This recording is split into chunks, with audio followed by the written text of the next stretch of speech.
भगवत भक्ति आश्रम रेवाड़ी का निर्माण एवं भक्तों का आगमन। यूँ तो महाराज जी की प्रत्येक क्रिया ही लोक कल्याण के लिए थी, पर अब उन्होंने जनता के सामने कुछ ठोस आदर्श प्रस्तुत करने के लिए एक स्थान पर निवास करने की लीला रची। इस हेतु उन्होंने रेवाड़ी के निकट आश्रम का निर्माण करवाया। आश्रम का निर्माण प्रारंभ हुआ और साथ ही उसके साथ महाराज जी के लीला सहचर भी आश्रम में आने प्रारंभ हुए।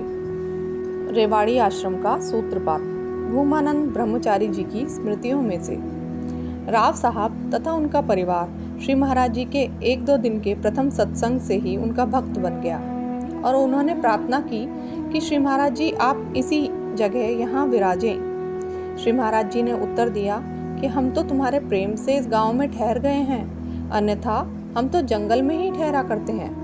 तत्पश्चात महाराज जी हाँसी से इधर उधर घूमते हुए हरिद्वार चले गए। श्री महाराज जी चले गए, पर राव साहब को ये लगन लग गई कि ये यहीं रहें। अतः श्री महाराज जी के ये शब्द उन्हें स्मरण थे कि हम तो जंगल में ही ठहरा करते हैं। अतः उन्होंने महाराज जी के निवास के लिए एक छोटी सी कच्ची ईंट की कोठरी बनवा दी। रामपुरा से पश्चिम की ओर जहाँ अब आश्रम है, वहाँ एक छोटी सी बगीची थी। वहाँ श्री महाराज जी अपने निवास के समय आकर बैठा करते थे। राव साहब ने वहीं पर यह मकान बनवाया। यह वह मकान था जिसमें आगे चलकर भक्ति प्रेस लगा। अब उन्होंने यह पता लगाने का प्रयत्न किया कि महाराज जी कहाँ हैं। उन्हें पता चला कि श्री महाराज जी हरिद्वार में भीम घोड़े पर विराजमान हैं। अतः राव साहब, राव छाजूमल जी और श्री दिलीप सिंह जी को साथ लेकर वे हरिद्वार पहुँचे।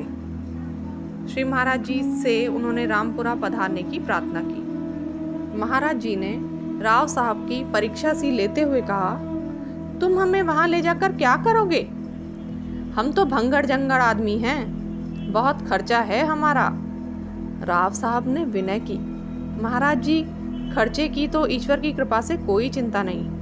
मेरे पास गांव है और वैसे भी भगवान की सब कृपा है। और यदि गांव भी ना रहे तो? महाराज जी ने राव साहब को और टटोला। तो महाराज जी झोली तो है? राव साहब ने तुरंत उत्तर दिया। श्री महाराज जी ने कृपा की और बोले, अच्छा तो हम तुम्हारे साथ चलेंगे, पर यहाँ तीर्थ स्थान पर आए हो तो कोई अच्छी प्रतिज्ञा करो। श्री महाराज जी को तो राव साहब की काया पलट करनी ही थी। राव साहब ने उत्तर दिया, महाराज जी प्रतिज्ञा तो क्या करूं, पर हाँ इतना वचन आपको अवश्य देता हूँ कि दुनिया में कुछ भी पाप करता रहूं, पर आपके सामने कभी झूठ नहीं बोलूँगा। श्री महाराज जी ने उनका अभिनंदन किया और बोले, यह बहुत बड़ी प्रतिज्ञा है। अब महाराज जी ने राव छाजूमल और दिलीप सिंह जी से भी यही प्रश्न किया।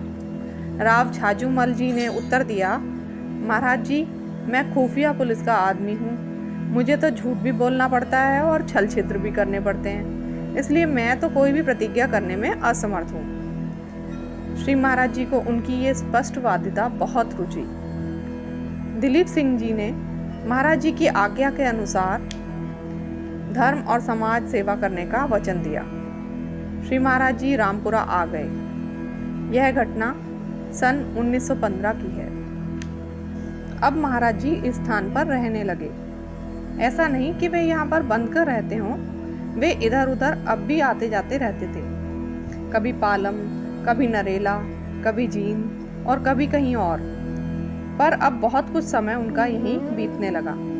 सत्संगी भी यहाँ आना प्रारंभ हो गए। एक बार श्री महाराज जी यहाँ ठहरे हुए थे और भटिंडा, जींद, संगरूर, चरखी दादरी, दिल्ली आदि से कई सत्संगी संयोगवश उनके दर्शन के लिए यहाँ आए हुए थे और श्री महाराज जी का उपदेश चल रहा था। वह समय सन 1919 का था। राव साहब भी उस उपदेश में उपस्थित थे। उपदेश के बीच श्री महाराज जी ने उपस्थित भक्तों से कहा कि यहाँ कोई धर्म का कार्य होना चाहिए। भक्तजन बड़े प्रसन्न हुए इस प्रस्ताव पर एक ने शंका उठाई कि यहाँ काम कैसे हो पाएगा, यहाँ तो जल का बड़ा अभाव है। श्री महाराज जी ने इस शंका की चिंता न करते हुए राव साहब को आज्ञा दी कि तुम एक कमेटी बनाओ और कुछ भूमि उस कमेटी के नाम रजिस्ट्री करा दो।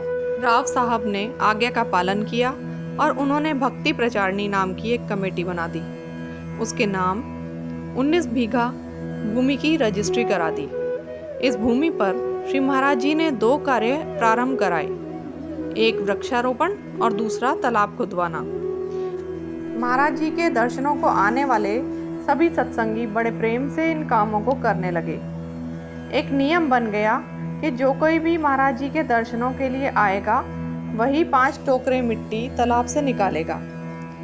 वृक्ष लगाने की प्रेरणा भी निरंतर महाराज जी से मिलती ही रहती थी और भजन कीर्तन उपदेश आदि तो बराबर चलते ही थे। और इस प्रकार भगवत भक्ति आश्रम रेवाड़ी का सूत्रपात हुआ। मेरा ये प्रयास यदि आप लोगों को अच्छा लगा हो तो कृपया इस वीडियो को लाइक कीजिए और यदि आपको कोई सुझाव देना हो तो आप कमेंट बॉक्स में सुझाव भी दे सकते हैं। ओम ओम गुरुजी।